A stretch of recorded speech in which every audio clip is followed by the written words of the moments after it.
आज पहला वीडियो होगा इकोनॉमिक्स का। आइए जी, हम लोग नहीं इकोनॉमिक्स पढ़े थे हम लोग। यूनियन प्रॉब्लम होता है नहीं होता है ना, तो मॉर्निंग में भी नहीं होगा। हाँ जी, पीछे इधर ऐसा करो, अभी सब नोट्स रख दो, इसीलिए नोट्स हम पहले देते नहीं है किसी को। आप लोग प्लानिंग कमीशन पढ़ के आया है ना, हमने कहा था सब संडे को जो छुट्टी होता है, सब संडे में खाली छुट्टी क्या करते हैं, जम के खाते हैं और सोते हैं ना। हो दाल भात चोखा बनाया खूब एक थरिया लेकर के, अब पूरा हम टाइट एकदम यहाँ तक पाइप भर लेते होंगे, तो क्या खाती है? तो वो भी दबा के ठूस लेती होगी। अच्छा लो सूझ जा, गरू नहीं खा सकते इतना, लड़की लोग तो रोटियां खाती कितना है। आओ इधर, हम लोग क्या नाम इतिहास बोल रहे हैं, क्या कौन से इकोनॉमिक्स। इकोनॉमिक्स में लास्ट क्लास में हमने प्लानिंग कमीशन के बारे में थोड़ा सा चर्चा किया था ना। पीछे थोड़ा चर्चा करते हैं प्लानिंग कमीशन के बारे में और देखते हैं कि प्लानिंग कमीशन के तहत कैसे कैसे क्या आया था। आपको बताया था प्लानिंग कमीशन बनने की शुरुआत सबसे पहले 1934 से हुआ था। कब से हुआ था? 1934 से हुआ था। जिसमें थे जो भारत के जनक, अर्थशास्त्र के जनक, उनका नाम क्या है? एम विश्वेश्वरैया। एम विश्वेश्वरैया ने किताब लिखा था, उनका नाम, बुक किताब का नाम क्या था? Plan India for plan economy for India. ठीक है, उसके बाद 1939 में, ठीक है 1938-39 में मुंबई के 4 बड़े उद्योगपति सामने आए। ठीक है, उद्योगपति आए, 8 बड़े उद्योगपति आए और उसने क्या कहा कि हम इसको क्या करेंगे, दुगना करेंगे। क्या करेंगे? दुगना करेंगे। जब इन सब चर्चा चल रहा था तो उसी बीच 1950 के आसपास में भारत के थे, क्या नाम था? जयप्रकाश नारायण। जयप्रकाश नारायण ने कहां की यात्रा की? नहीं, सर्वोदय योजना चला दिया। सर्वोदय योजना के तहत यह कहा गया कि सबकी आय क्या हो जाएगी? दुगनी की जाएगी। देखो, दुगनी आय कब होगी? क्या हवन कराएंगे दुगना हो जाएगा? तो कैसे दुगना होगा? हाँ, रोजगार बढ़ाना पड़ेगा। क्या करना पड़ेगा? रोजगार बढ़ाना पड़ेगा, अनएम्प्लॉयमेंट बढ़ाना पड़ेगा। जैसे अभी मोदी जी ने अग्निपथ लाए, अग्निपथ के तहत 46,000 नौजवानों को रोजगार मिलेगा। अगला साल फिर 46,000 नौजवान को रोजगार मिलेगा। अगला साल फिर 46,000 को रोजगार मिलेगा। इन 46,000 में से, अरे गेट लगाओ, आगे देखो कितनी बड़ी प्रेत आत्मा खड़ी थी, वो धोखे से गेट लगाई। जीने पे कुर्सी लगा था, टेबल पे लगा लो। आइए, उसके बाद क्या हुआ? जैसे तो इससे क्या होगा? हमारा रोजगार बढ़ेगा तो लोगों की आय क्या होगी? दुगना होगी। 4 साल में 11 लाख मिलेगा। 4 साल बाद फिर 4 साल के लिए भर्ती हो जाओ, 2 बार भर्ती हो सकते हैं। मैक्सिमम आयु कितना है इसमें? 17.5 से 23 है ना। तो एक बार तो 17.5 में भर्ती हो गया, 18 में भर्ती हो गया, तो 22 में रिटायर होगा, फिर 22 में भर्ती हो। अच्छा, एक ही बार के लिए? अरे भाई, तो बढ़िया काम करिए, एकदम से परमानेंट हो जाइए।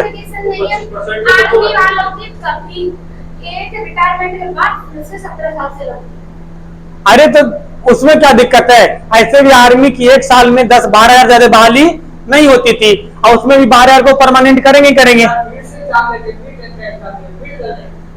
आइए, इसी बीच जब ये जेपी नारायण ने 1950 में सर्वोदय योजना शुरू किया था, तो भारत के एक अर्थशास्त्री थे, उनका नाम था केसी नियोगी। क्या नाम था? केसी नियोगी। उन्होंने क्या चलाया जी? कहां चले गए थे? सोवियत संघ चले गए थे। अब सोवियत संघ चले गए और वहां तो खोज के लाए। क्या खोज के लाए? क्या लाए खोज के?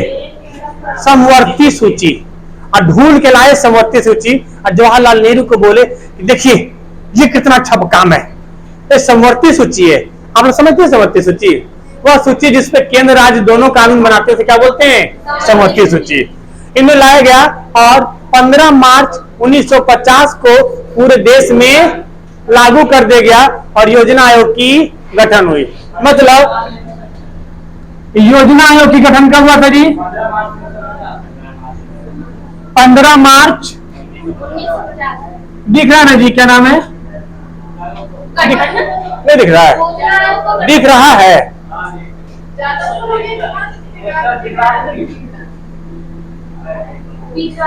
15 मार्च 1950। हाँ जी, 15 मार्च क्या हुआ? योजना आयोग की गठन हुई। उसमें दिख रहा है क्या था? संविधान को गठन।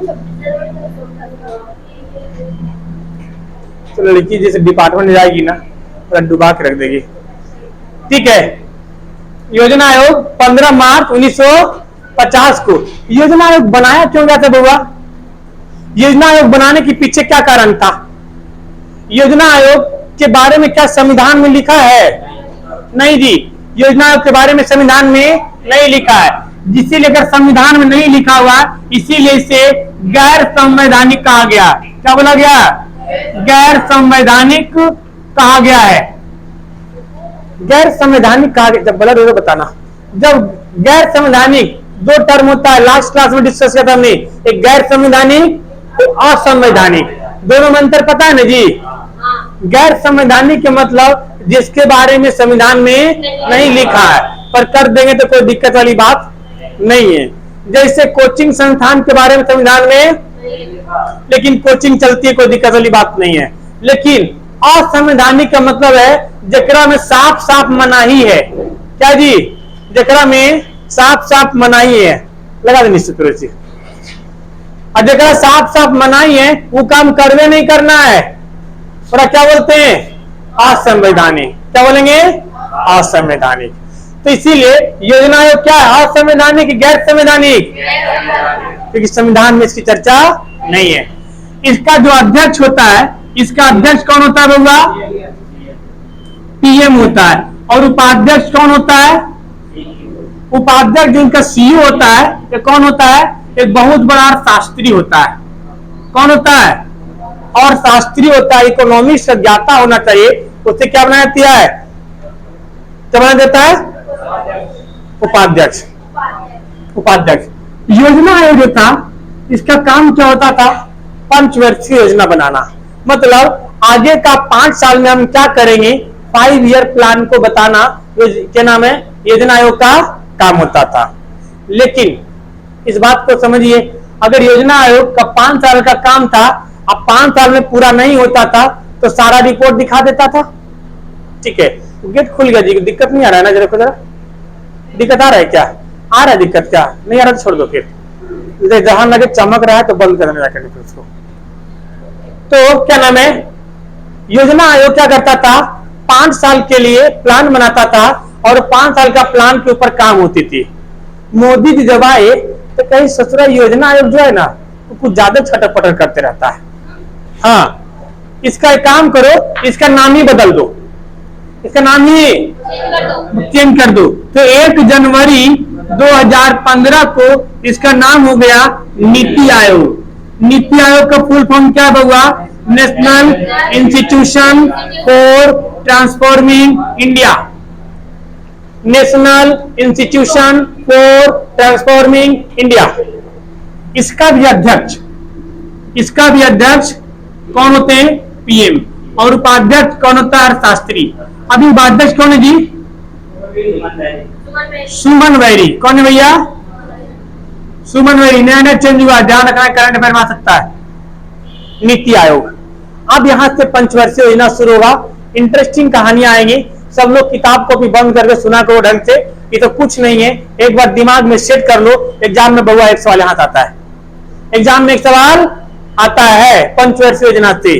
तो आइए सबसे पहली पंचवर्षीय योजना की बात करते हैं 1951 से 56, क्योंकि 50 में इसकी गठन हुई थी और 51 से बनना शुरू हुआ था। यहाँ जा, यहाँ आ, इधर आ, तू इधर उठ के इधर अंदर तक शिफ्ट हो जाइए आप लोग।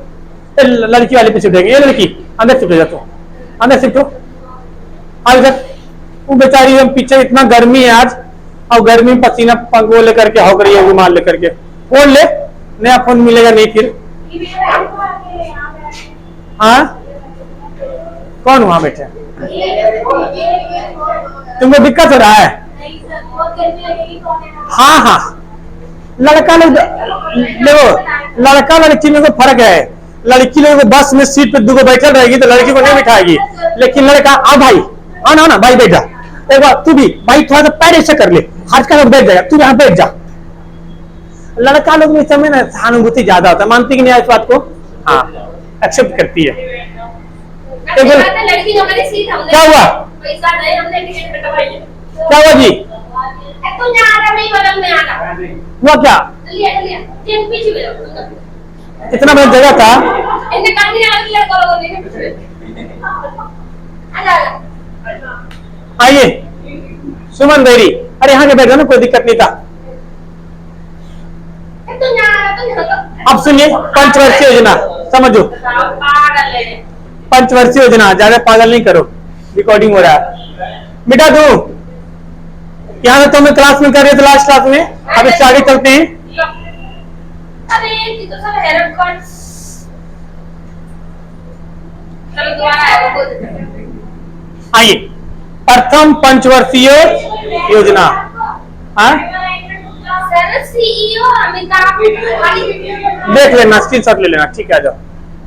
प्रथम पंचवर्षीय योजना कब हुई थी? 1951 से लेकर के 1956 तक।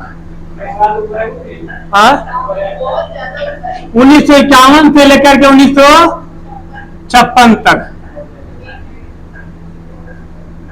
ये प्रथम पंचवर्षीय योजना तब हुआ। ध्यान रखिएगा, सवाल पूछा जाता है प्रथम पंचवर्षीय योजना किस मॉडल पे था? हेराल्ड डोबर। अच्छा, इकोनॉमिक्स से पढ़ना है जी, 11-12 में सब नहीं पढ़ना होगा ना? पढ़ा है। अच्छा, ये प्रथम पंचवर्षीय योजना में था हेराल्ड डोबर लिखा है उसमें, ठीक कर लो यहाँ पे। हेराल्ड डोबर, ठीक है।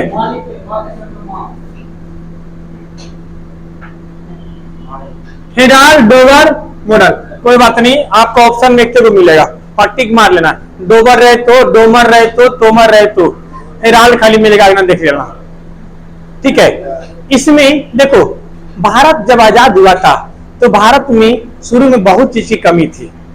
भारत में न ढंग से कृषि का टेक्नोलॉजी था, न किसी चीज की टेक्नोलॉजी था, न हमारे पास कोई संयंत्र कारखाना था। तो इस योजना में कृषि पर जोर दिया गया। किस पर जोर दिया गया? कृषि पर जोर दिया गया।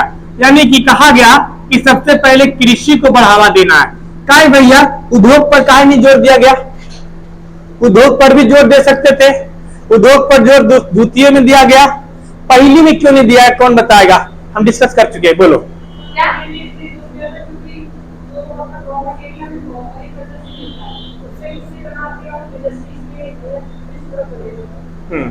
सही बोल रही है। हाँ, प्राइमरी नीड है। कैसी है? प्राइमरी नीड है। और दूसरी चीजें उनको लग रहा था कि कहीं अभी हम आजाद हुए हैं, अगर कंपनी खोलने के लिए हमारे पास टेक्नोलॉजी है नहीं, हमें विदेश से हेल्प लेना होगा। कहीं सत्रह फिर से कोई विदेशी आए कंपनी खोलने के लिए और फिर से हमारे ऊपर राज न कर ले। जवाहरलाल को इस बात का डर था, इसलिए कहा नहीं, हम भले बानी से मुंह धोएंगे पर मंजन की फैक्ट्री नहीं खोलेंगे, ठीक है। तो इन्होंने किस पे जोर दिया? कृषि पे जोर दिया।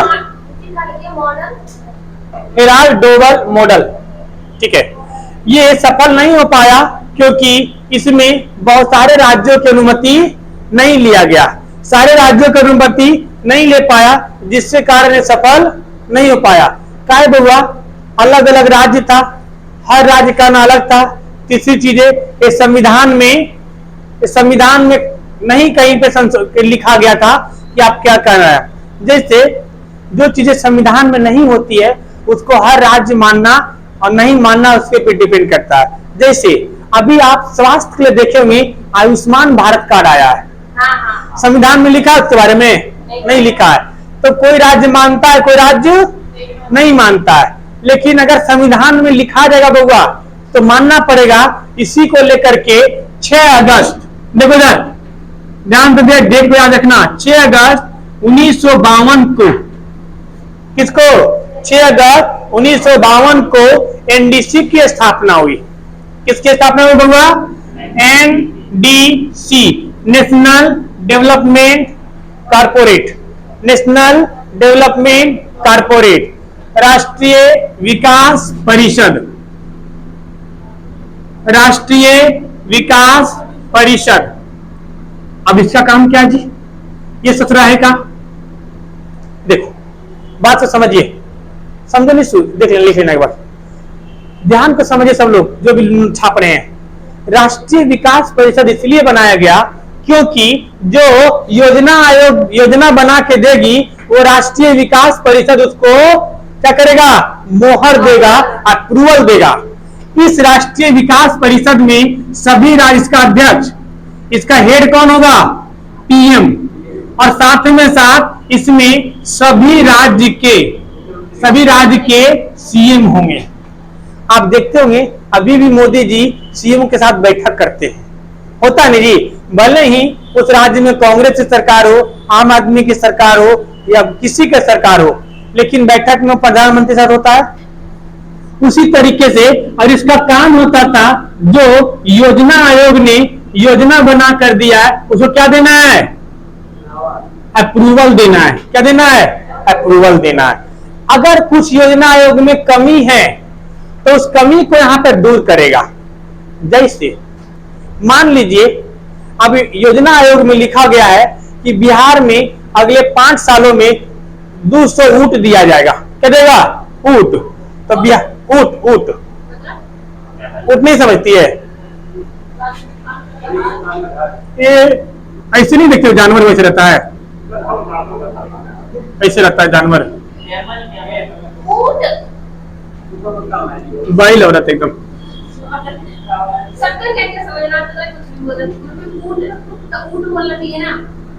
ये वाला अब सुनो जी, ध्यान भटका देती है। तो अब मान लो योजना आयोग ने कहा कि बिहार को 200 ऊंट मिलेगा। क्या मिलेगा? ऊंट। तो बिहार के सीएम कहेंगे देखो जी हमको ऊंट क्या करेंगे, यहाँ रेगिस्तान तो है ही नहीं, हमको ऊंट मत दीजिए, ऊंट आप किसको दे दीजिए? राजस्थान को। बदले में यहाँ पर सेंट्रल यूनिवर्सिटी नहीं है, पढ़ने के लिए अच्छा कॉलेज नहीं है, आप 2-4 को सेंट्रल यूनिवर्सिटी खोल दीजिए। अरे बात को लेकर पड़ गई, ठीक है। मतलब योजना आयोग ने कहा ऊंट कहाँ किसका है जी? रेगिस्तान की सवारी होती है, रेगिस्तान का उसको जहाज कहा जाता है। किसको? ऊंट को। तो रेगिस्तान में चलता है और ऊंट क्या करेगा? बोझा ढोता है। तो बिहार में काम है? नहीं काम है, सब कुछ पता है, ठीक है। तो एग्जाम्पल दिए बउआ, तो क्या कहेंगे कि हमको जरूरत नहीं है, मतलब योजना आयोग ने जो बनाया है थोड़ा मॉडिफाई कर दो, हमको ये ना दे करके हमको ये वाला दे दो, ये वाला किसी और को आप दे दो। तो इससे क्या हो गया? अप्रूवल। सारे सीएम की अपनी अपनी जो राय थी वो राय मिल गया, और राय मिलने के बाद क्या हुआ? एक अप्रूवल मिल गया। अब मोदी जी इस पे मोहर लगा देंगे और काम कब का क्या हो जाएगा? डन हो जाएगा। इससे क्या होता था कि जो चीजें गलतियां होती थी किसमें? योजना आयोग के गलतियों को सुधारा जाता था। क्या होता था बउआ? सुधारा जाता था। तो ये सफल होने लगा। क्यों बउआ? क्योंकि जब भी कोई योजना बनता था तो सारे सीएम की बैठक होती थी, और सारे सीएम की बैठक के साथ पीएम सबसे पूछते थे और उस पर काम करते थे, ठीक है। उसके बाद तो पहली पंचवर्षीय योजना किस मॉडल पे था? हेराल्ड डोगर। किस मॉडल था? हेराल्ड डोगर। किस पे आधारित था? कृषि पे आधारित था। इसमें क्या नाम है, किसकी बैठक गठन हुई? राष्ट्रीय विकास परिषद। कब हुआ? 1952 को, 1952 को। दूसरा आएगा आपका पंचवर्षीय योजना 56 से 61, ठीक है। 56 से 61 जो आया था ये आपका पीसी महालनोबिस, बोलिए पीसी महालनोबिस मॉडल पे आधारित था, यानी कि इन्होंने बनाया था, है ना। पीसी महालनोबिस मॉडल पे आधारित था।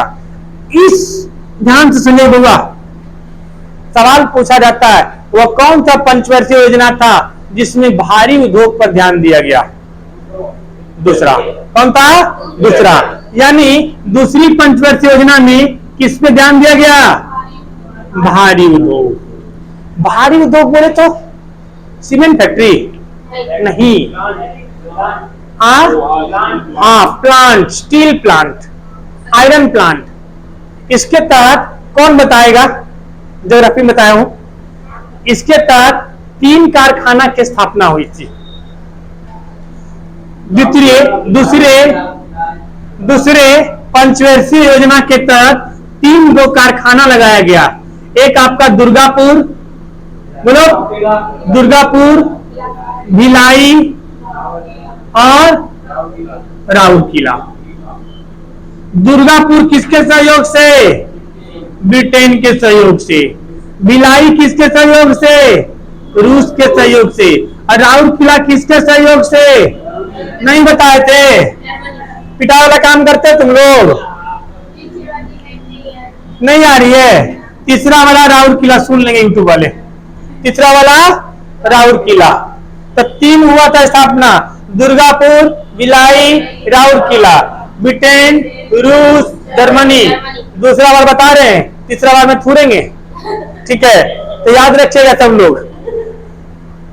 इसी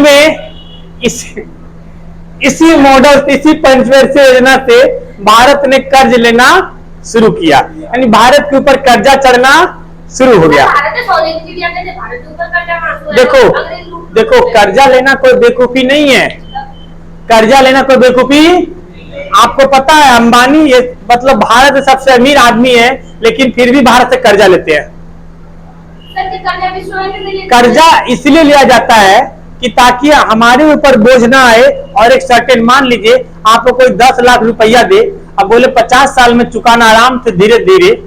आप कोई बढ़िया सा बिजनेस कर लो 10 लाख में, अब कुछ एक किस्त रख दिया जाए तो किस्त चुकाना आसान होगा। अब एक के बाद 10 लाख रुपए मांगे तो दे पाओगे? नहीं दे पाओगे।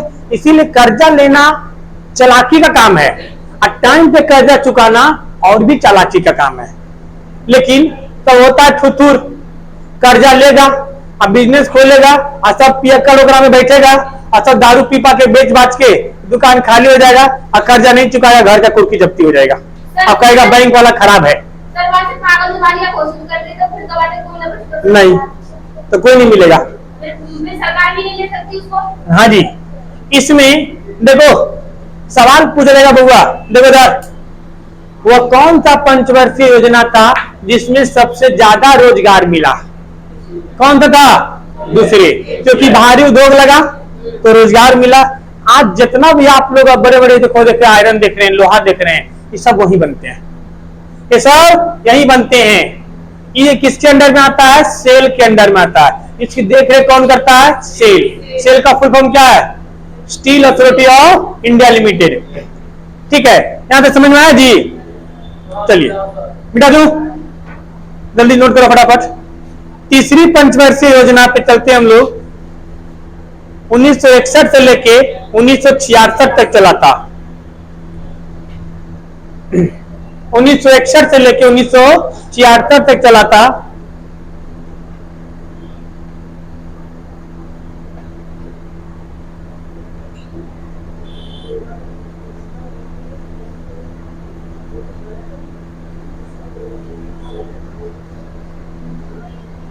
मिटा दू,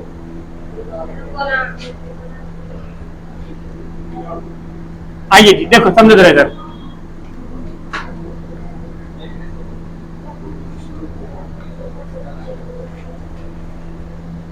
देखो हुआ तीसरा इधर, तीसरा कब हुआ था? 1961 से लेके 66 तक। 1961 से लेकर के 1961 से लेके 66 तक। ये आपका जो था वो आपका ये मॉडल 2 लोगों पर आधारित था, महालनोबिस और चक्रवर्ती। महालनोबिस और प्लस में चक्रवर्ती मॉडल, ये 2 मॉडल पे आधारित था। ये मॉडल सबसे ज्यादा सक्सेस रहा, क्योंकि इस मॉडल में कृषि प्लस भारी उद्योग, कृषि प्लस यानी पहले दूसरे को जोड़ दो तो तीसरा बन जाएगा, पहले दूसरे को जोड़ेंगे तो तीसरा बन जाएगा। कृषि और भारी उद्योग पर ध्यान दिया गया, ये सबसे ज्यादा सफल रहा। क्या रहा? सफल रहा। रुको ना, सुनो मेरे बच्चा पूरा पहले, हम सही है क्यों सही है, तो पहले बात तो सुनो पूरा, तो पूरा सुनो, सब समझ में आ जाएगा। पैसे में रखिए जी, तो इतना देर से सवाल कुछ पूछे नहीं, क्या पूछे? देखो जा, इसमें सफल होने के पीछे रीजन तब हुआ, इसमें 1996 में 1966 के आसपास में भारत के एमएस स्वामीनाथन ने हरित क्रांति का खोज कर दिया था। क्या किया था? हरित क्रांति का खोज किया था। यानी कि 1966 के आसपास में किसकी खोज हो गई थी? हरित क्रांति का। हरित क्रांति के जनक किसे कहा जाता हुआ भारत में? एमएस स्वामीनाथन। हाँ जी, हरित क्रांति जनक कौन थे? सबसे पहले भारत में क्या आया था? हरित क्रांति ही आया था। हाँ जी, विश्व में हरित क्रांति जनक कौन था? स्मिथ था। कौन था? हाँ, नॉर्मन बोरलॉग और स्मिथ। तो मेन नॉर्मन बोरलॉग ने कहा, देखो बात होता है ना, जैसे आपको हड़प्पा पढ़ाए थे, बताया कोई और काम कर दिया कोई और, तो बताया कोई और काम कर दिया नॉर्मन बोरलॉग। ठीक है, अब बोरलॉग का नाम हो गया। अब एमएस स्वामीनाथन उसी के यहाँ काम करते थे, चपरासी थे, मतलब उनका टेक्नोलॉजी उठा के लाए कहाँ? भारत। और भारत में हरित क्रांति खोजे। इस हरित क्रांति का क्या नाम है? जो केंद्र है कहाँ बनाया था? शामली में। शामली कहाँ पर पड़ता है जी? यूपी में। और इसका फायदा सबसे ज्यादा किस राज्य को हुआ? सवाल अभी आया था रेलवे एनटीपीसी में कि हरित क्रांति का फायदा सबसे ज्यादा किसको हुआ? पंजाब, हरियाणा, राजस्थान जी, उत्तर प्रदेश के पश्चिमी इलाका में हुआ था। तो हम पूरे स्टेट की बात करेंगे ना, जहां करेंगे ओवरऑल देखें तो उत्तर प्रदेश को उतना लाभ नहीं हुआ था। पंजाब, हरियाणा,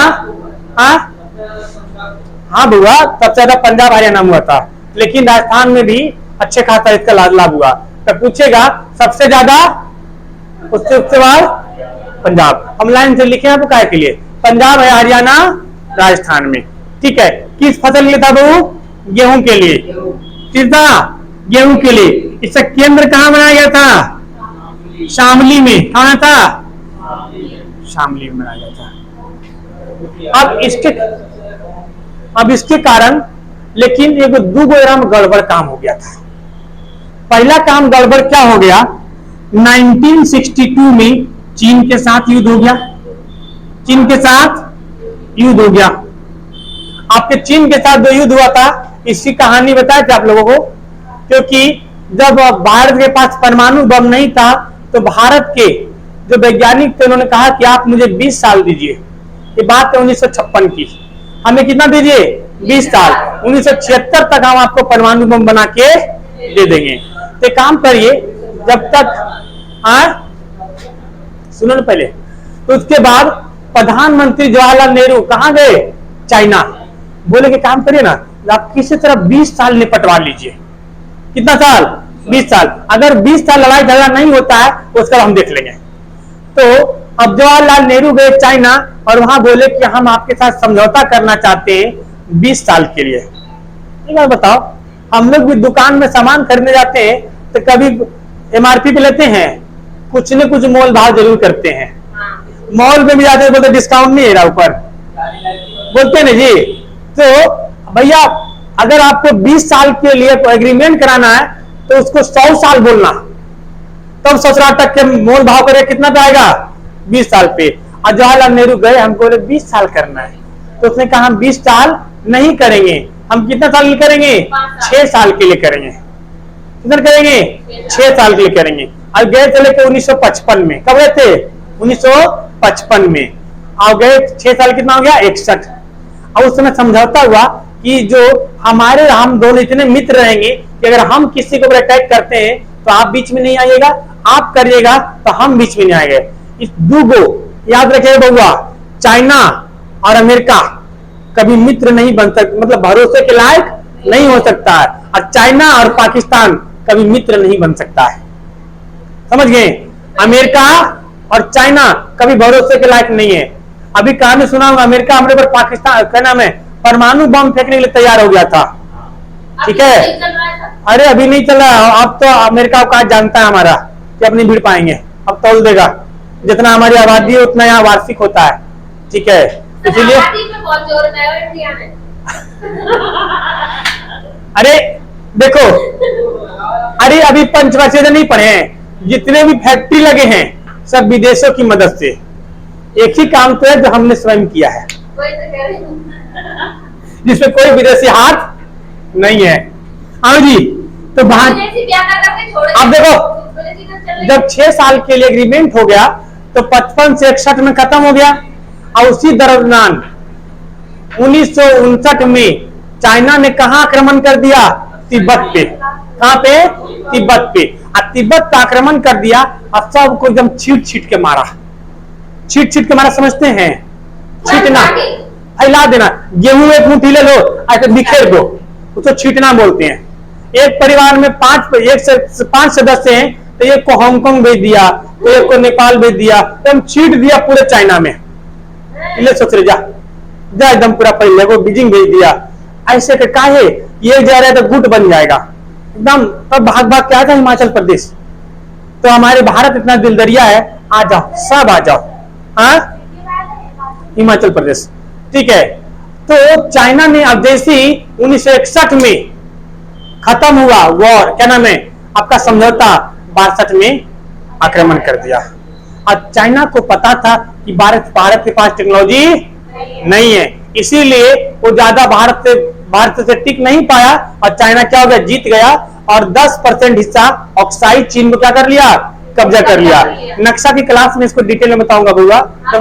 जो भी नक्शा क्लास नहीं किए मतलब पढ़े तक आज 4 बजे शुरू कर लेना। ठीक है, आगे सब काम आएगा सब में, और नहीं करोगे कर्म फोड़ होगे, और लड़की कर्म फोड़ नहीं होगी। ये देखो इधर, तो 1972 में क्या हुआ? चीन के साथ युद्ध हो गया, और इसके 3 साल बाद 1965 में बहुत बड़ा भीषण अकाल पड़ा। क्या पड़ा? बहुत बड़ा भीषण अकाल पड़ा, जिसके कारण जवाहरलाल नेहरू की मृत्यु हो गई। एक तो युद्ध हुआ, हम इससे उभर नहीं पा रहे थे कि जवाहरलाल नेहरू क्या हो गया? मृत्यु हो गया। और जवाहरलाल नेहरू के बाद जैसे ही प्रधानमंत्री कौन बने? लाल बहादुर शास्त्री। की मौका के फायदा उठा लिया कौन? पाकिस्तान। पाकिस्तान के साथ क्या हो गया? युद्ध हो गया। लेकिन हमने युद्ध में डटे रहे और जम के धोया उसको। वो तो लाल बहादुर शास्त्री की बेवकूफी थोड़ी सी थी। ठीक है, उन्होंने कहा वापस आ जाओ। क्या जाओ? वापस आ जाओ, अभी उतना हमें अंदर नहीं घुसना है, ये तो 17 हम लाहौर तो घुस गए थे। ठीक है, उसको अनारकली का कब्जा करने वाले थे कब्र को। ठीक है, आ जाओ, बोलो। 3 साल बाद युद्ध हो गया। हाँ जी, हाँ जी। अब 5 युद्ध हो गया। अब 5 युद्ध के बाद बहुत जबरदस्ती किनसे? लाल बहादुर शास्त्री से। लाल बहादुर शास्त्री से उन्होंने ताशकंद समझौता कर लिया। क्या कर लिया? ताशकंद समझौता कर लिया। और उसके बाद भारत इतनी हालत खराब हो गई थी, भारत की बहुत ही गरीबी स्थिति आ गया था। बेचारे लाल बहादुर शास्त्री टेंशन में जाने लगे। दिख रहा है नीचे, ये लाइन दिख रहा है। लाल बहादुर शास्त्री टेंशन में जाने लगे। इन्होंने एक नारा दिया था, जय जवान जय जवान जय किसान। मतलब क्योंकि उस समय हम 2 चीजों से उभर रहे थे बउआ, एक कृषि से उभर रहे थे और एक युद्ध से उभर रहे थे, तो दोनों का हौसला बढ़ाना जरूरी था। जवान को जय कहा क्योंकि आप अच्छे से लड़ो, और किसान को जय कहा आप अच्छे से मेहनत करो। लेकिन बेचारे इतने टेंशन में थे कि 1965 में इनको क्या हुई? मृत्यु हो गई। इनकी भी मृत्यु हो गई। एक पंचवर्षीय योजना में 2 बड़े बड़े प्रधानमंत्री की मृत्यु हो जाना, एक पंचवर्षीय योजना उतनी अच्छे सफल नहीं हो पाया, लेकिन पहले दोनों के मुकाबले में ज्यादा सफल रहा। हम ये कहना चाह रहे थे, इसीलिए हमने क्या लिखा था? मतलब युद्ध हुआ, इतना सब कुछ होने के बावजूद भी हमने पहले दोनों से अच्छा बेहतर किया, मतलब पंचवर्षीय योजना में, इसीलिए इसको थोड़ा सा सफल माना जाता है। हालांकि इसमें 2 प्रधानमंत्री क्या हो गई, मृत्यु हो गई। यहां तक बात समझ में आया? कोई डाउट नहीं। आगे चलते हैं। तीसरा नोट करो जी जल्दी फटाफट। क्या हुआ? 62 में क्या है? 62 में ही हुआ, 65 में हुआ था, क्योंकि नेहरू जी रही कितना था से तो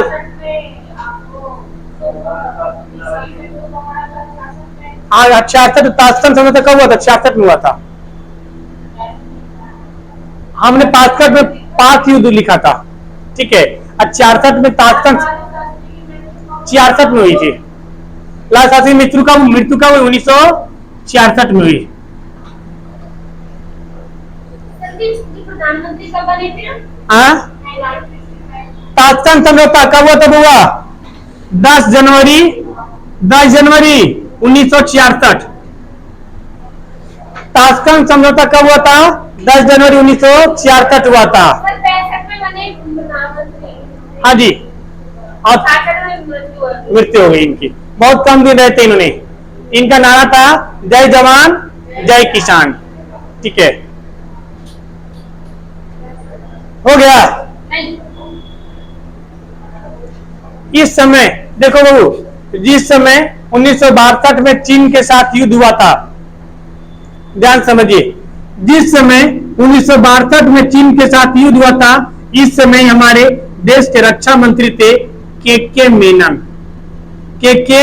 मेनन। इन्होंने बेड़ा गर्क कर दिया था, इन्होंने बेड़ा गर्क कर दिया था, वरना हम भारतीय फौजी इतने कमजोर नहीं थे जो चाइना से हार जाते, ठीक है। ये रक्षा मंत्री थे, इन्होंने ही क्या नाम है पूरा तहस नहस कर दिया था। छोड़ो, आइए अगला आएगा आपका। ये सारे युद्ध होने के बाद, इतने सारे युद्ध होने और 2 प्रधानमंत्री की मृत्यु होने के बाद अगले 2 वर्षों तक 3 वर्षों तक कोई भी योजना नहीं बनी, इसीलिए उसे योजना अवकाश कहा जाता है। क्या कहता है? योजना अवकाश कहा जाता है। तो प्रथम योजना अवकाश कब से कब हुआ था बउआ? 1966 से लेकर 1969 तक। 1966 से लेकर के 1969 तक हुआ था। इसे क्या बोलते? प्रथम योजना अवकाश। योजना अवकाश। अभी लास्ट में जब सारा योजना पढ़ लेंगे ना, तो आपको याद करना सिखाएंगे कि कैसे याद रखेंगे ये अवकाश कितने साल का हुआ था और कब हुआ था। अभी बस पढ़ते हैं एक बार, उसके बाद लास्ट में ऐसा से बताएंगे, आपको सब दिमाग में सेट हो जाएगा, ठीक है। आइए बउआ अगला देखते हैं जल्दी से। ये अरे भैया कुछ नहीं, पंचायत नहीं है, योजना अवकाश। इस समय कोई योजना नहीं बना, इसमें कोई योजना नहीं बना, इसको प्लान हॉलीडे कहा जाता है। इंग्लिश में क्या बोलते हैं? नोट्स में लिखा ना जी, प्लान हॉलीडे। उसके बाद आया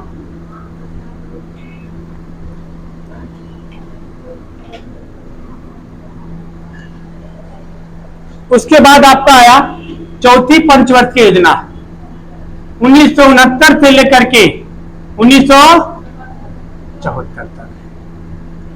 1969 से लेकर के 1974 तक इसका योजना का जो प्रारूप तैयार किया था डी.आर. गाडगिल। किसने किया था? डी.आर. गाडगिल। इसीलिए इसे गाडगिल मॉडल कहा जाता है। क्या होता है? गाडगिल मॉडल, ठीक है। इसके तहत देखो ये योजना उतना सफल नहीं रहा था, क्योंकि योजना में बहुत सारी घटनाएं घट गई। एक बहुत जबरदस्त घटना घटी है, आइए इसके बारे में आपको समझाते हैं। इसके तहत क्या हुआ था, इसमें मौसम की बहुत ज्यादा खराबी हो गई थी। मौसम बहुत ज्यादा खराब हो गया था और उड़ीसा में चक्रवात आ गया था। उड़ीसा में वैसे भी आते रहता है, कुछ ज्यादा हो गया था उड़ीसा में चक्रवात। और उड़ीसा में चक्रवात इतना भयानक आ गया था कि जिस समय, ठीक है, कि उस समय बहुत ज्यादा तबाही मच गया था, जिसके कारण क्या हुआ, सक्सेस नहीं हुआ था। और उसी समय बांग्लादेश युद्ध हो गया था। 1971 में कौन सा युद्ध हुआ था? बांग्लादेश युद्ध हुआ था। बांग्लादेश युद्ध, बांग्लादेश युद्ध कब हुआ था बुआ? 1971 में हुआ था। आइए जरा बांग्लादेश युद्ध की चर्चा करते हैं, थोड़ा सा चर्चा करें। ये नक्शा देख रहे हैं आप लोग? अभी नक्शा बना ही नहीं, कहां देखोगे?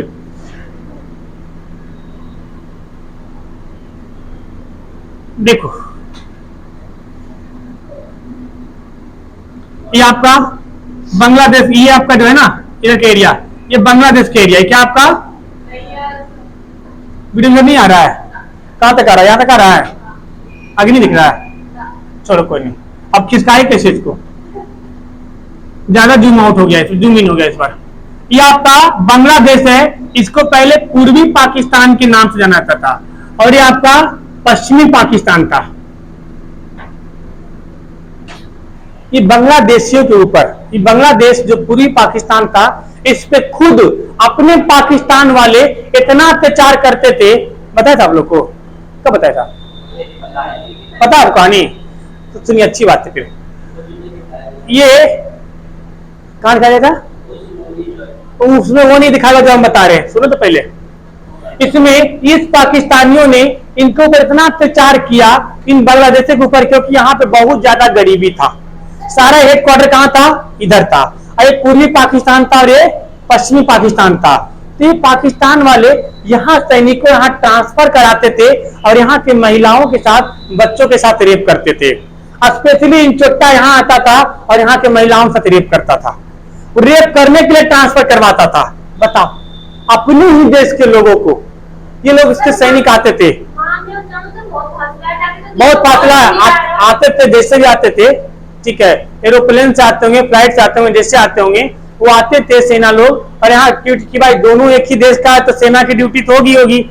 स्पेशली वो आता था और यहाँ पे बहुत अत्याचार करता था। यहाँ के लोग तंग आ गए थे। तंग आकर के इन्होंने कहा कि हम देश छोड़ने के लिए 1971 के समय बहुत से बांग्लादेश के शरणार्थी कहाँ आए थे? भारत आए थे। अब भारत आए, क्या नाम है, हमें शरण में, भारत के शरण में। ये बांग्लादेशी इधर घुसे थे, किस कहाँ? असम में एरिया में। बहुत से बांग्लादेशी भारत आए। उस समय भारत के प्रधानमंत्री, इंडिया के पीएम कौन थे? इंडिया के पीएम इंदिरा गांधी थी। कौन थी? इंदिरा गांधी थी। इंदिरा गांधी को आप लाख गरिया लो, ये अपने आप में एक दबंग लेडी थी। क्या थी? जैसे आज मोदी जी हैं, वैसे अपने आप में एक समय कौन थी? इंदिरा गांधी थी। इंदिरा गांधी जो थी, वो अपने कहते हैं ना, वो अपने जुबान कहते हैं ना कि हमारा जुबान, क्या नाम है, हमारी जुबान ही देश है, हम जो बोल देंगे वही होगा। वो इतनी ज्यादा सख्त महिला थी, रजिया सुल्तान की तरह, कि जो कुछ बोल देगा उसकी व्यवस्था करवा देती थी वो। तो बांग्लादेश से बहुत सारे शरणार्थी आए भारत में, आज क्या नाम है, गुहार लगाने के लिए। तो इसकी इंदिरा गांधी ने यहाँ भारत के जनरल मानिक साहब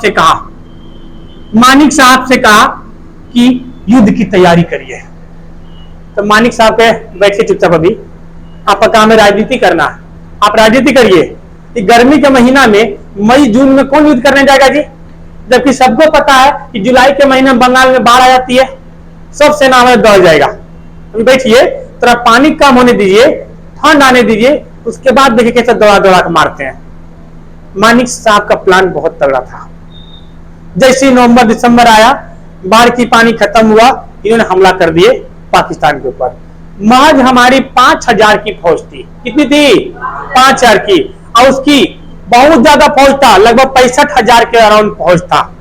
ठीक है, 65,000। हमारी कितनी थी? 5000। और 5000 फौज भी नहीं लड़ी। इंदिरा गांधी ने कहा कि ऐसा गेम खेलो कि सब के सब सरेंडर कर दे। ठीक है, इन्होंने क्या किया, हमारे मानिक साहब ने, इन्होंने पुतला बनाया, एकदम सेना फौजी की पुतला, एकदम गन लेके ऐसे करके, और सबको जहाज पर से फेंक दिया। जैसे लटक के उतरता है ना, उसी हेलीकॉप्टर से पुतला लटकाने लगा। आदमी सोच रहे, देख करके सब पाकिस्तानियां डर गया। सब पाकिस्तानिया डर गया और डर के सब आत्मसमर्पण कर दिया, आत्मसमर्पण कर दिया। नहीं बोल रहे। और उसके बाद इन्होंने क्या कर लिया उसको, हाँ आजाद कराया, किसको, बांग्लादेश को। ऐसा मैं तो थोड़ा सा पूछा। हाँ तभी देखो मानता बांग्लादेश है इस बात को, लेकिन जैसे कहते हैं ना कभी कभी घर में भी कोई ऐसा बेटा आ जाता है जो बाप को घर से निकाल देता है। हाँ जरूरी नहीं कि सब बेटा बाप को माने ही, ठीक है, तो क्या करेगा, समय समय की बात होती है। तो इंदिरा गांधी थी, ये वो लेडीज महिला थी जिनको जहां पता चलता था, अगर इंदिरा गांधी 10 साल और जिंदा रह जाती ना, तो ये म्यांमार जो है ना, म्यांमार भारत में होता। म्यांमार क्योंकि भगवा 1947 में भारत आजाद हुआ और उससे ठीक 10 साल पहले भारत शासन अधिनियम 1935 के तहत बांग्लादेश को, बर्मा को अलग करने का प्लान लाया गया और 1937 में आजाद अलग किया गया। तो 10 ही साल का ना फासला है जी, तो 10 साल पहले आजाद हुआ, मतलब म्यांमार किसका है, हमारा ही है। वो तो चाची को निपटा दिया गया, निपटाने के पीछे बहुत से रीजन थे, अब छोड़िए, क्योंकि जो दबंग लोग होते हैं उनके दोस्त कम दुश्मन ज्यादा हो जाते हैं, क्योंकि सबको उनकी अच्छाइयां पसंद नहीं होती है, ठीक है। तो इसी तरीके से इंदिरा गांधी जो थी, उन्होंने बांग्लादेश के वॉर में क्या नाम है, मानिक साहब को ऑर्डर दिया और कहा आप अपने रूप से काम करिए। तब तक जब तक मानिक राम अपना सेना का गठन कर रहे थे, सेना का गठन कर रहे थे कि नवंबर दिसंबर में हमला करना है, तब तक इधर इंदिरा गांधी बाकी का जो देश था, कौन कौन, रूस हो गया और बाकी जो रूस वगैरह देश था, रूस के सहयोगी देश, उसको अपने कब्जे में ले लिया कि देखो भैया हम इसके ऊपर मारेंगे, इधर से पाकिस्तान उछलेगा, इसको तो हम संभाल लेंगे, चाइना और रूस आएगा, सॉरी चाइना और अमेरिका आएगा तो उसको हम संभाल नहीं पाएंगे। रूस हमारी बहुत पुरानी दोस्त है, रूस जो है आजादी के समय समय सपोर्ट कर रहा है। अभी जब यूक्रेन का रूस का वार चल रहा था तो भारत ने कुछ नहीं बोला, जबकि अमेरिका इतना चोट्टा है, वो कह रहा था, उसका रहा था मैं, आप बोलो आप रूस का खर्चा पानी बंद करो, हम क्या बंद करें, हम क्या बंद करें। अब वो यूक्रेन जो है थुराने वाला काम ही किया था, एकदम थुराने वाला काम किया था, थुराया, जम के थुराया, तो अमेरिका ने लड़वा दिया और अलग हो गया, ठीक है। और उसी तरीके से तो इसने, इंदिरा गांधी ने सारे देश को ले लिया, कहा कि अब ये रखेल है, अब बातों को समझो, ठीक है, अब 2-3 लोगों के रखेल है, अब जिसकी रखेल है वो तो आएगा कि हमने रखेल पर अटैक कर रहा है, ठीक है, तो उसको बचाने के लिए आएगा, तो बचाने के लिए इन्होंने अपना जुगाड़ कर लिया, अपना बॉडीगार्ड, दबंग बॉडीगार्ड, ठीक है। आइए, तो 1971 में क्या हुआ, बांग्लादेश का वॉर हो गया। इससे कारण क्या हुआ, और इसी समय अमेरिका इतना आग बबूला हो गया था कि हमारे ऊपर परमाणु बम फेंकने की धमकी दे दिया। कहते नहीं गया परमाणु बम, बोले अच्छा रुक जाओ।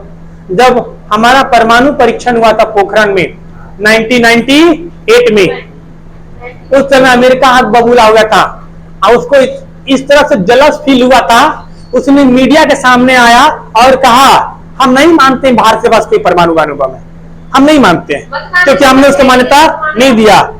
तो इधर से आया अटल बिहारी वाजपेयी, बोले मित्रों हमें किसी को बताने की जरूरत नहीं है कि हमारे पास परमाणु बम है कि नहीं है, जिसको ऐसा लगता है वो युद्ध के मैदान में आ जाए।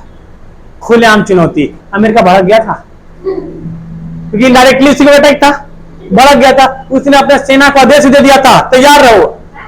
तो ये अटल जी बोले वैज्ञानिकों को, ये जो बना के परीक्षण किया ना, इससे 4-5 को फोटोकॉपी निकाल लो, अभी जरूरत पड़ने वाला है। अमेरिका शांत हो गया था। आइए, तो ये आपका, जिससे कारण ये चौथी पंचवर्षीय योजना क्या हो गया था बउआ, असफल हो गया था, यानी सफल नहीं हो पाया था। सफल हुआ था जी, नहीं सफल नहीं हो पाया, सफल नहीं हो पाया, ठीक है। इसके बाद 74 से 78, 74 से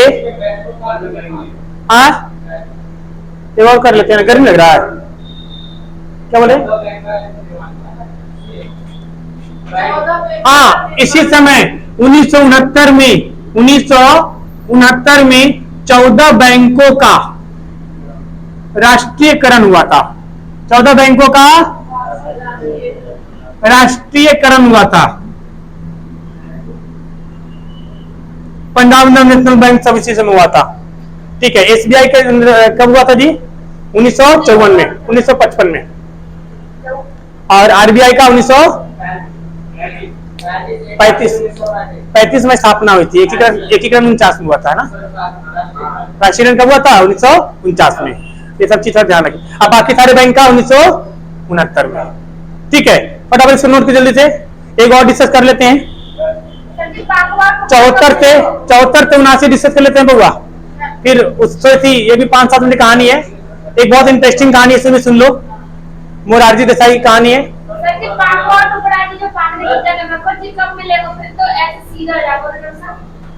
कौन सा टुकड़ा? ये वाला? अरे अभी देखो, मोदी जी एक बार और जीत जाए, आ जाएंगे। मोदी जी एक बार और आ जाएंगे तो आ जाएगा। हाँ, अब की बार में सब हमारा हो जाएगा।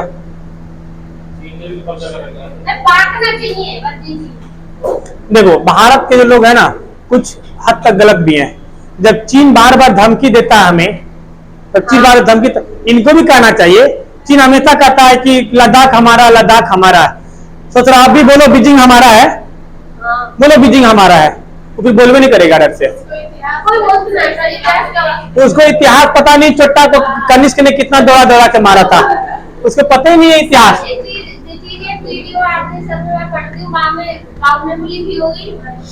ये सब पता है, ये सब पता है। इस समय कनिष्क की ही और चंद्रगुप्त मौर्य की ही बोली, अशोक की ही बोली समझता है। इस ईमानदारी बोली नहीं समझता है। अशोक कैसे कलिंग गया था, वैसी भेजे और जाके रद्द बद करके आ जाता हूँ। जितना के देखो उतना वो काट दो। आओ इधर। कहेगा भड़का रहा है। आओ जी, 5वीं पंचवर्षीय योजना, 5वीं पंचवर्षीय योजना 1974 से लेकर के 1900, देखो ये प्रस्तावित तो 79 तक था जी, लेकिन एक साल पहले 1978 में खत्म हो जाता है। अभी कैसे खत्म हुआ इस बात को बताएंगे। अभी याद क्या रखो 79, लेकिन खत्म कब होगा? 78 में हो जाएगा। क्यों बता रहे हैं ना? देखिए, अब 1974 ध्यान समझिएगा। इस समय इंदिरा गांधी बहुत ही अपने आप को, देखो इंदिरा गांधी थी दबंग, उसको कहा जाता है क्या नाम है? डिक्टेटरशिप। क्या बोलते हैं इसको जी? डिक्टेटरशिप। मतलब अपनी जुबान की, मतलब डिक्टेटरशिप का मतलब समझते हैं ना जी? जो हम बोलेंगे वही होगा। अब इतना थी कि उन्होंने मतलब कुछ ज्यादा काम कर दी थी, जिसके कारण उसने इलेक्शन हार गई। इलेक्शन क्या हो गई? हार गई। अब इलेक्शन वो हार गई और पहली बार गैर कांग्रेसी सरकार आई थी मोरारजी देसाई की। किसकी आई थी बाबा? देसाई की। तो इंदिरा गांधी क्या हुई? इंदिरा गांधी इलेक्शन हार गई और किसकी सरकार आई? मोरारजी देसाई। मोरारजी देसाई पहली कौन थे? गैर कांग्रेसी। 1976 में ये किस पार्टी के थे? जनता दल।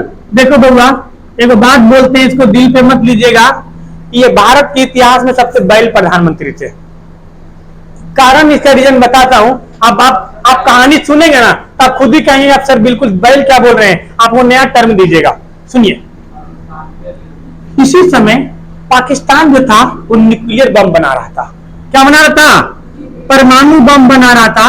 अब परमाणु बम बना रहा था पर किसी की खबर नहीं था। लेकिन भारत में एक दल बैठता, उसको बोलते रॉ। क्या बोलते? Raw agency. रॉ का नाम सुने? क्या होता है जी? Research and analysis wings. Research and analysis wings. इसको खबर लग गया। क्या लग गया?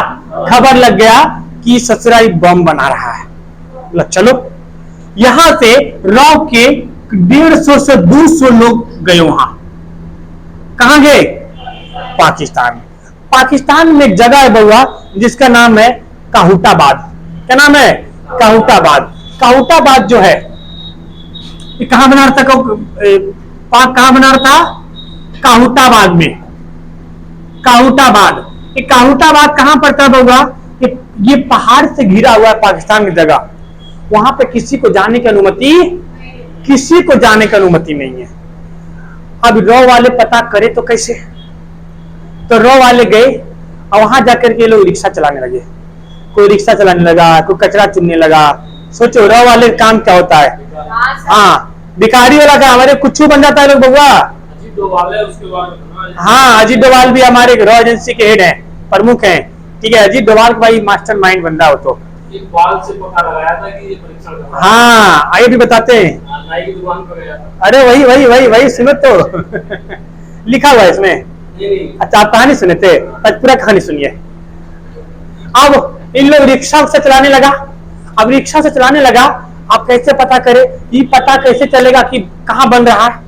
तो देखा कि ये काम करो न, जो लोग क्या नाम है, परमाणु बम की कारखाना में काम करते हैं ना, तो उसके रेडिएशन से बाल का स्ट्रक्चर चेंज हो जाता है, उसका डीएनए चेंज होता है।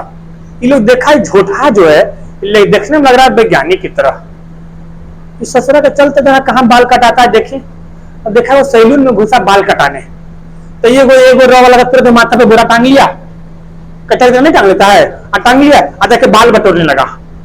और उसका बाल बटोर के लाया, और उस एरिया में जितना भी सैलून था सब में 1 महीना तक बाल बटोरा। अब बाल बटोरा तो कोई न कोई वैज्ञानिक बाल कटेवे करेगा।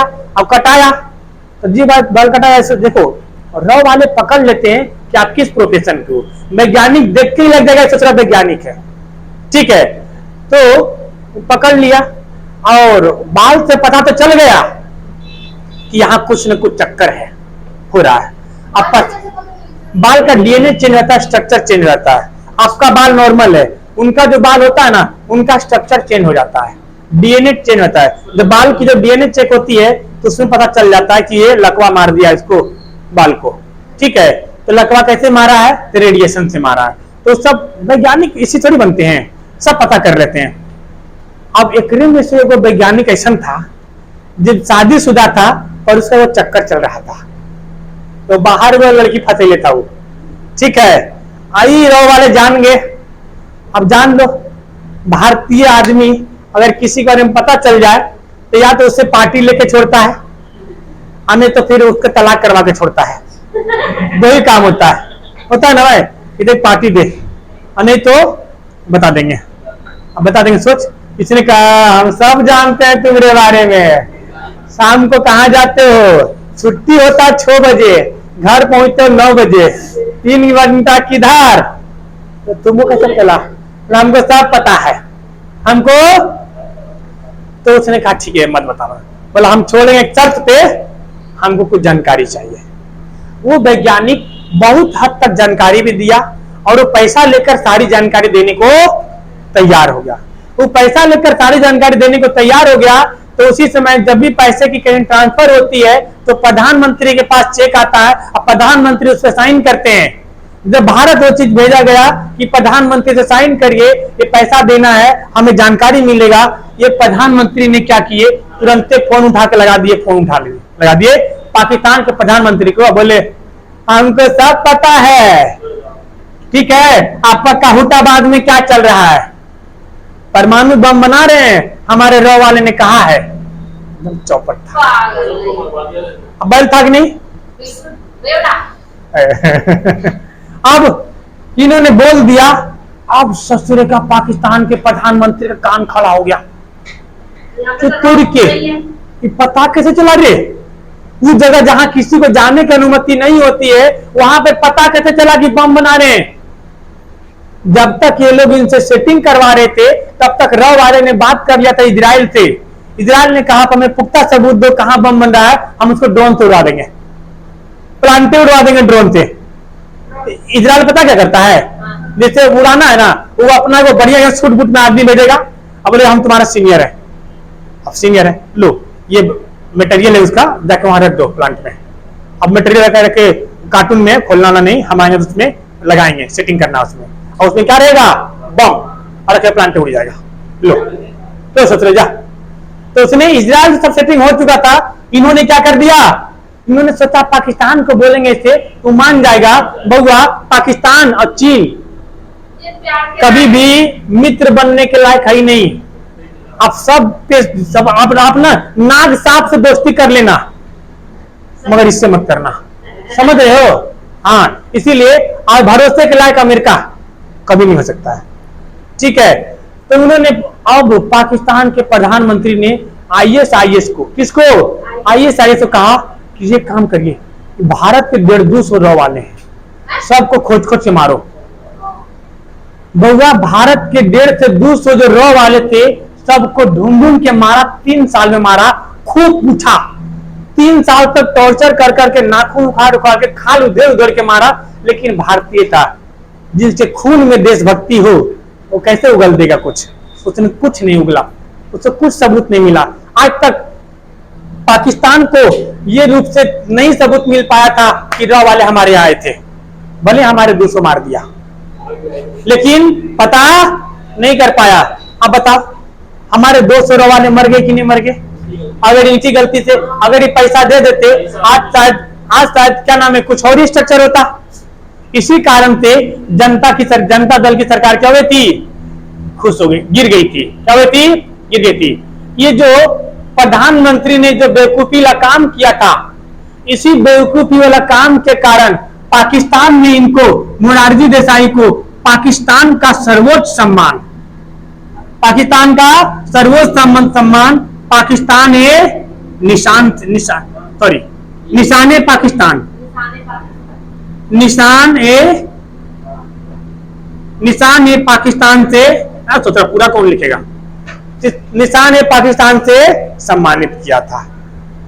ठीक है, क्या बहुत अच्छा काम किए, आपने हमें बता दिया, हमें डूबने से बचा लिया, आप इनको लिए सर्वोच्च सम्मान देते हैं। आज भारत ने इनको दिया, अब भारत ने इनको क्या दिया था? भारत रत्न। देखो, भारत रत्न क्यों दिया था? क्योंकि आगे किसका नाम है, सरकार किसकी आ गई? कांग्रेस की नहीं थी, दूसरे पार्टी की सरकार थी। जैसे अभी मोदी जी की सरकार में कांग्रेस वाले को भारत रत्न मिलेगा? नहीं मिलेगा। अगर कांग्रेस की सरकार होती तो मनमोहन सिंह को भारत रत्न मिल जाता। हालांकि मिलने के लायक हैं वो भारत रत्न, उन्हें जो काम किया आप लोग को बता ही चुका हूं। ठीक है, तो अब इसके आगे कल चर्चा करेंगे डिटेल में, यहां तक आप लोग पढ़ के आएंगे। ठीक है, इसी समय इन्होंने नारा दिया था गरीबी हटाओ। किसी नारा दिया था? ये इसी कारण से, इसी लाज शर्म के कारण से कि खत्म होना था 1979 में, और खत्म कब कर दिया? 78 में, 1 साल पहले में। ठीक है, तो इसके आगे हम लोग कल चर्चा करेंगे और रिविजन करके आइएगा। क्या बोले? गरीबी हटाओ नारा दिया था इन्होंने।